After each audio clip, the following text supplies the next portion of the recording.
कैसा फील होता है जब आप दिन रात पढ़ते हो लेकिन फिर भी आपका वो दोस्त आपसे ज्यादा मार्क्स लेकर आ जाता है जो तुमसे 10 गुना कम पढ़ता था। आपने घंटों बैठकर परफेक्ट नोट्स बनाए जबकि आपके सभी दोस्त बाहर खेल रहे थे। कहते हैं कि hard work page of, but reality ये है कि हार्ड वर्क के साथ साथ स्मार्ट वर्क भी जरूरी है।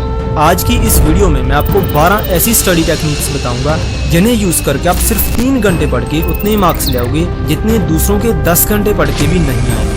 9th मेथड सबसे बेस्ट मेथड है जिससे आप स्टार्टिंग से लेकर एंड तक किसी भी चैप्टर को इफेक्टिवली याद कर पाओगे, वो भी कम से कम टाइम और एफर्ट से। सो एटलीस्ट वहां तक तो वीडियो जरूर देखना। जो भी स्मार्ट वर्क करते हैं वहां पर मुश्किल कुछ नहीं होता है,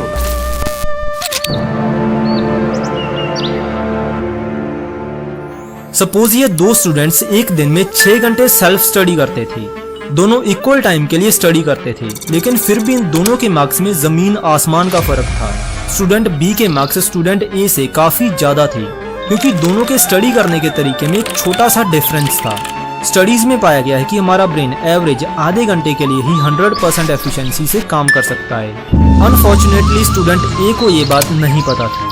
वो लगातार 6 घंटे स्टडी करता था, जिसमें कहने को तो वो 6 घंटे पढ़ा लेकिन इफेक्टिव स्टडी हुई सिर्फ आधे से 1 घंटा, क्योंकि आधे घंटे बाद या फिर कुछ लोगों के लिए 1 घंटे बाद ब्रेन की एफिशिएंसी सिर्फ 20-30% ही रह जाती है। वहीं दूसरी तरफ इस प्रॉब्लम को टैकल करने के लिए स्टूडेंट बी ने पोमोडोरो टेक्निक का यूज किया।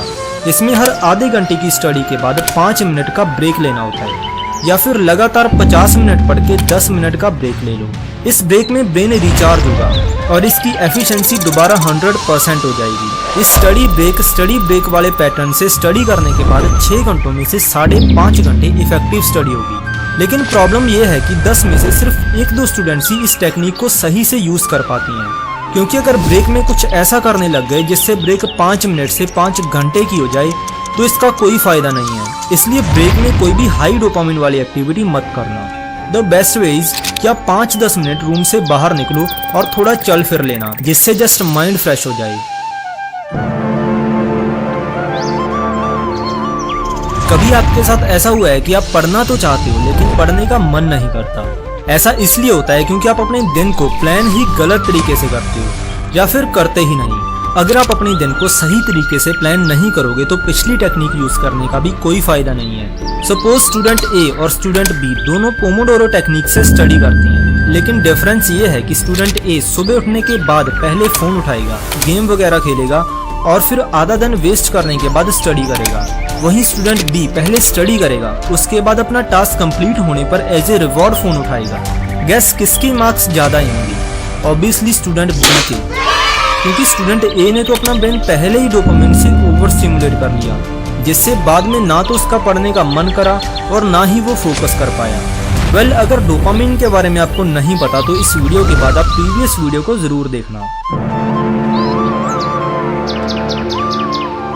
राइटर जेम्स क्लियर अपनी बुक एटॉमिक हैबिट्स में लिखते हैं कि environment is one of the most important things जो आपकी हैबिट्स को इन्फ्लुएंस करता है। आप कितनी इफेक्टिव स्टडी कर पाते हो ये इस पर भी डिपेंड करता है कि स्टडी करते टाइम आपका एनवायरनमेंट कैसा है। जैसे किचन में जाने पर कुछ खाने को मन करता है, बेड पर लेटने से सोने को मन करता है, पार्टी में जाने से नाचने को मन करता है, वैसे ही लाइब्रेरी में बैठने से या फिर एक सेपरेट स्टडी टेबल पर बैठने से स्टडी करने का ही मन करता है। हमारा सबकॉन्शियस ब्रेन एनवायरनमेंट से क्यूज लेता है और इस क्यू की वजह से कोई भी हैबिट ट्रिगर होती है। इसलिए आपको अपने ब्रेन को ट्रेन करना होगा कि स्टडी करते टाइम आप हमेशा स्टडी टेबल पर बैठकर ही स्टडी करो। कहने का पॉइंट यह है कि स्टडी के लिए एक सेपरेट प्लेस होनी चाहिए। ऐसा नहीं है कि वहीं पर बैठकर स्टडी कर रहे हो और वहीं पर खा रहे हो और वहीं पर फोन देख रहे हो। कभी कभी कुछ कॉन्सेप्ट्स ऐसे होते हैं जो हमें सालों तक याद रहते हैं, लेकिन कुछ चीजें जितनी भी कोशिश कर लें याद ही नहीं होती। किसी भी इंफॉर्मेशन को याद करने के लिए सबसे पहले हमें ये पता होना चाहिए कि वो एक फैक्ट है या फिर कॉन्सेप्ट। जैसे अगर मैं आपसे पूछूं वर्ल्ड वॉर 2 कब हुआ, तो आप में से कुछ को याद होगा और कुछ को नहीं, क्योंकि ये एक फैक्ट है। वेयर एज अगर आपको पूरा कॉन्सेप्ट आता हो, यानी वर्ल्ड वॉर 2 कैसे हुआ, क्यों हुआ और किसने स्टार्ट किया, तो फैक्ट भी इजीली याद हो जाएंगे।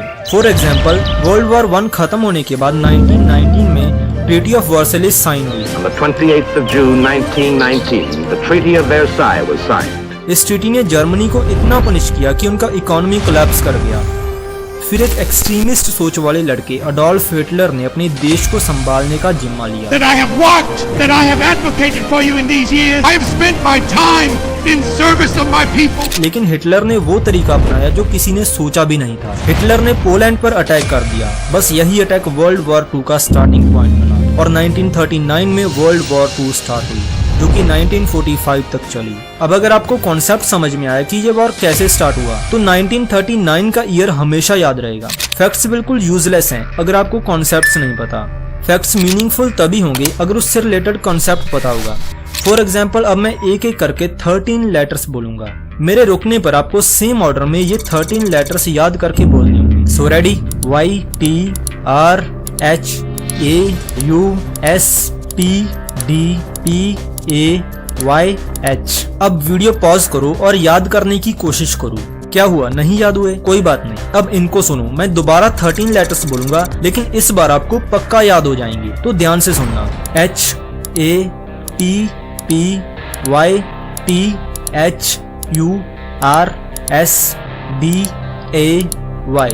अब इनको रिपीट करो। मोस्ट प्रोबेबली आपको सभी लेटर्स सेम ऑर्डर में याद होंगे, क्योंकि इस बार इन लेटर्स का एक मीनिंग बन रहा था। बट ट्विस्ट ये है कि पहले वाले 13 लेटर्स और ये वाले 13 लेटर्स बिल्कुल सेम हैं, लेकिन फिर भी आप ये वाले 13 लेटर्स कभी भी बता सकते हो, वो भी बिल्कुल सही ऑर्डर में। ऐसा इसलिए क्योंकि मीनिंगफुल इन्फॉर्मेशन को ब्रेन बहुत इजीली याद कर लेता है। हमारा शॉर्ट टर्म मेमोरी स्पैन सिर्फ 5 से 9 लेटर्स का ही होता है, लेकिन फिर भी आपने 13 लेटर्स याद कर लिए, क्योंकि इन 13 लेटर्स का कोई मीनिंग था जो ब्रेन को पहले से ही पता था। फैक्ट्स मीनिंगलेस होती हैं। फैक्ट्स को मीनिंगफुल बनाने के लिए उससे रिलेटेड कॉन्सेप्ट को समझना होगा। इसलिए हमेशा किसी भी चीज को याद करने से पहले उससे रिलेटेड कॉन्सेप्ट्स को समझो। Most of the students study करते टाइम सुपरफिशियल थिंकिंग करते हैं, जिसकी वजह से कुछ भी अच्छे से याद नहीं होता। लेकिन ये सुपरफिशियल थिंकिंग है क्या? एग्जाम्पल से समझो। एक स्टडी में स्टूडेंट्स के 2 ग्रुप्स बनाए। ग्रुप ए को क्वेश्चंस पूछे गए, जैसे एलिफेंट वर्ड में कितने वॉवल्स हैं। वॉवल्स आपको पता ही है, A E I O U होते हैं, तो इन वर्ड्स में कितने वॉवल्स हैं ये इनको बताने हैं। इनका आंसर ढूंढते टाइम ये स्टूडेंट्स सिर्फ वर्ड के लेटर्स के बारे में सोच रहे थे, ना कि वर्ड के एक्चुअल मीनिंग के बारे में। यही होती है सुपरफिशियल थिंकिंग। ग्रुप बी के स्टूडेंट से पूछा गया इनमें से कौन सी चीज का साइज ज्यादा है, तो उनके ब्रेन में आंसर ढूंढते टाइम उस चीज की एक्चुअल पिक्चर आई और उनका एक्चुअल मीनिंग पता चला। थोड़े टाइम बाद जब उनसे वो सारे वर्ड्स बताने को कहा गया, तो ग्रुप ए के स्टूडेंट्स ने 30 में से सिर्फ 5 वर्ड्स ही बताए, लेकिन ग्रुप बी के स्टूडेंट्स को 10 वर्ड्स याद थे, यानी ग्रुप ए से डबल। जब आप स्टडी करते टाइम डेफिनेशंस रीड करते हो और एक्चुअल कॉन्सेप्ट को समझने की कोशिश नहीं करते, तो आप सुपरफिशियल थिंकिंग कर रहे होते हो। इसलिए इस तरीके से कभी भी स्टडी मत करना। किसी भी इंफॉर्मेशन को याद करने के लिए रिकलेक्शन इंपॉर्टेंट है। रिकॉग्निशन से हमें लगता है कि ये चीज हमें याद है, लेकिन एक्चुअल में नहीं होती। जब आप किसी भी चैप्टर को पढ़ रहे होते हो, फिर चाहे लेक्चर देखो या बुक से रीड करो, आप इंफॉर्मेशन को सिर्फ रिकॉग्नाइज करते हो। कभी आपको लगा जब आप अपने नोट्स लेकर रिवीजन स्टार्ट करते हो, तो हर चीज देखने पर ऐसा लगता है कि ये भी आता है और ये भी आता है, लेकिन नोटबुक बंद करते ही सब ब्लैंक, कुछ याद नहीं होता, क्योंकि आपका ब्रेन उस इन्फॉर्मेशन को देखने पर उसे रिकॉग्नाइज कर रहा था कि हाँ ये तो मैंने पहले भी पढ़ा है, लेकिन ब्रेन में स्टोर कुछ नहीं हो रहा। लॉन्ग टर्म मेमोरी में इन्फॉर्मेशन को स्टोर करने के लिए रिकॉग्निशन की बजाय रिकलेक्शन करनी होगी, लेकिन कैसे? नेक्स्ट मेथड का यूज करके। किसी भी कॉन्सेप्ट को याद करना हो तो बचपन से लेकर आज तक स्कूल में हमें एक ही तरीका सिखाया गया है, रोट मेमोराइजेशन, मतलब रट्टा लगाना। लेकिन ये बिल्कुल भी इफेक्टिव नहीं है। पढ़ा हुआ लंबे समय तक याद रखना है तो एक्टिव रिकॉल मेथड सबसे इफेक्टिव मेथड है। एक्टिव रिकॉल में हम इंफॉर्मेशन को रिकॉग्नाइज नहीं बल्कि ब्रेन में से रिट्रीव यानी रिकलेक्ट करते हैं। किसी भी कंसेप्ट को पढ़ने के बाद आपको ब्रेन में ही याद करना है कि आपने क्या क्या पढ़ा। सेम रिवीजन के बाद भी और लेक्चर देखने के बाद भी ब्रेन में सब कुछ सोचो। अगर ऐसे आपने सब याद कर लिया तो 100% एग्जाम में भी वो कंसेप्ट याद रहेगा, क्योंकि एग्जाम में हम बुक या नोटबुक से देखकर आंसर नहीं लिखते बल्कि अपने ब्रेन में से ही कॉन्सेप्ट्स को रिट्रीव करते हैं। सपोज आपने सभी अच्छी स्टडी टेक्निक्स को यूज करके पढ़ाई की, लेकिन ये सब वेस्ट है अगर आपकी स्लीप खराब हुई। Most of the students sleep को अंडर एस्टिमेट करते हैं, लेकिन स्लीप एक सबसे बड़ा फैक्टर है जिससे कोई भी इंफॉर्मेशन आपकी परमानेंट मेमोरी में स्टोर होगी। जैसे अगर आज आपने ये चैप्टर पढ़ा तो ये जाएगा ट्रांजिटरी लॉन्ग टर्म मेमोरी में। ये इन्फॉर्मेशन ब्रेन की परमानेंट मेमोरी में तभी स्टोर होगी अगर आप 7 से 8 घंटों की स्लीप लोगे, क्योंकि इन्फॉर्मेशन का परमानेंट मेमोरी में स्टोर होने का प्रोसेस डिपेंड करता है रैपिड आई मूवमेंट स्लीप पर, जो कि सोने के लगभग 1.5 घंटे बाद स्टार्ट होती है। सो अच्छी स्टडी के साथ साथ अच्छी स्लीप का होना भी बहुत जरूरी है। हमें ये तो पता चल गया कि कॉन्सेप्ट्स को समझना सबसे जरूरी चीज है, लेकिन आपको कॉन्सेप्ट्स समझ में कैसे आएंगे? कॉन्सेप्ट्स को इजीली समझने के लिए आप फेनमैन टेक्निक का यूज करोगे। इसके अकॉर्डिंग आपने जो भी पढ़ा है उसे किसी दूसरे को समझाना होगा, और कुछ इस तरीके से समझाना जैसे आप किसी 5 साल के बच्चे को पढ़ा रहे हो, क्योंकि आप दूसरे को कोई कंसेप्ट तभी समझा सकते हो जब आपको खुद को वो 100% क्लियर होगा। जिस भी पॉइंट पर आप अटको तो समझ जाना आपको खुद को ही वो चीज समझ नहीं आई। इस मेथड की खास बात यह है कि दूसरे को समझाते टाइम आप खुद भी एक्टिव लर्निंग कर रहे होते हो। अगर दूसरे को नहीं समझा सकते तो खुद को समझाओ, खुद से ही बात करो। SQ3R one of the best study method है। SQ3R की फुल फॉर्म है survey, question, read, recite and review. जब कोई भी चैप्टर स्टार्ट करो तो बुक उठाकर पहले सर्वे करना है, मतलब पूरे चैप्टर का जल्दी से ओवरव्यू लेना है, और हेडिंग्स, सब हेडिंग्स एंड डायग्राम्स को देखो। इससे आपको आइडिया मिल जाएगा कि चैप्टर किस बारे में है। उसके बाद आपने ब्रेन में उससे रिलेटेड क्वेश्चंस फॉर्म करने हैं। ये दोनों चीजें करने के बाद ब्रेन में आंसर्स ढूंढने की क्यूरियोसिटी होगी। जब किसी चीज का आंसर ढूंढने की क्यूरियोसिटी होती है तो ब्रेन उस चीज को ज्यादा जल्दी ग्रैब करता है। सर्वे और क्वेश्चंस फॉर्म करने के बाद आप चैप्टर रीड करना स्टार्ट करोगे। उन क्वेश्चंस की वजह से ब्रेन में ऑटोमेटिकली सर्च मैकेनिज्म स्टार्ट हो जाएगा और आप ज्यादा इफेक्टिवली इंफॉर्मेशन को कंज्यूम कर पाओगे। फिर थर्ड स्टेप है रिसाइट, यानी एक्टिव रिकॉल। जो पढ़ा है उसे रिकॉल करो। एट लास्ट बारी आती है रिव्यू की। रिव्यू का मतलब है पढ़ा हुआ कुछ दिनों बाद फिर से रिवाइज करना।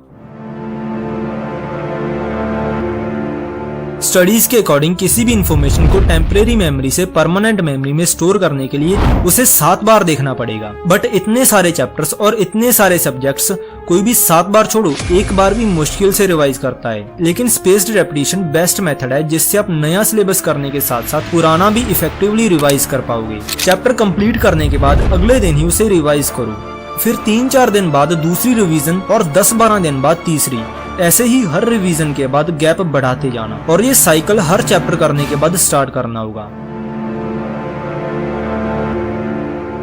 कॉम्प्लेक्स इन्फॉर्मेशन को याद करने के लिए हम जो शॉर्टकट्स बनाते हैं उन्हें निमोनिक्स कहते हैं। निमोनिक्स एक ऐसा सिस्टम है जो किसी भी इन्फॉर्मेशन को रिकॉल करने में हेल्प करता है। फॉर एग्जाम्पल, अगर आपको लाइट के 7 प्राइमरी कलर्स याद करने हैं तो उसके लिए निमोनिक है विबग्योर। एक और एग्जाम्पल की बात करें तो ये बताओ कि हार्ट के लेफ्ट एट्रियम और राइट एट्रियम में से कौन से में ऑक्सीजनेटेड ब्लड और कौन से में डीऑक्सीजनेटेड ब्लड होता है। इसका आंसर है लेफ्ट एट्रियम में ऑक्सीजनेटेड ब्लड और राइट में डीऑक्सीजनेटेड ब्लड।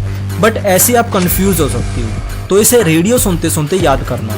RA मतलब राइट एट्रियम और DEO मतलब डीऑक्सीजनेटेड। अब इसे आप कभी भी नहीं भूलोगे।